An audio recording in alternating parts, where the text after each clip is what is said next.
முன்கூட்டியே இந்த தேர்தல் அறிக்கை ஏற்கனவே அவங்க 1000 ரூபாய் டிஎஃப் கொடுத்துருக்காங்க ரூலிங் கவர்மெண்ட். இப்போ நீங்க 2000 ரூபாய் கொடுக்குறேன்ற வாக்குறுதி ஏற்கனவே கடன் சுமை அதிகமா இருக்கும்போது இது எப்படி சமாளிக்கும்?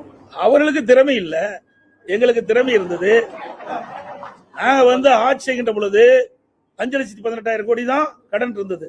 எந்த சூழ்நிலை ஒரு ஆண்டு கொரோனா காலத்தில் கூட அரசுக்கு வரி வருவாய் இல்லாத நேரத்தில் கூட கொரோனாவுக்கு 40,000 கோடி செலவு செய்தோம். நாங்க திறமையா நிதி கையாண்டு நிதி சுமை இல்லாம நிதி சுமை குறைவாக இருக்கின்ற சூழலை நாங்கள் உருவாக்கி தந்திருக்கிறோம்.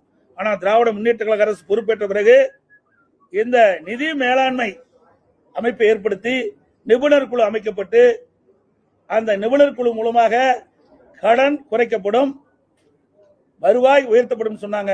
ஆனா அதுக்கு நேர்மாறாக நிபுணர் குழு அமைக்கப்பட்டபோது கடன் தான் அதிகரிச்சிருக்குது. சுமார் இந்த ஆட்சி முடிகின்ற தருவாயில் 5.5 லட்சம் கோடி கடன் இருக்கின்ற ஒரு சூழ்நிலை ஏற்பட்டுள்ளது.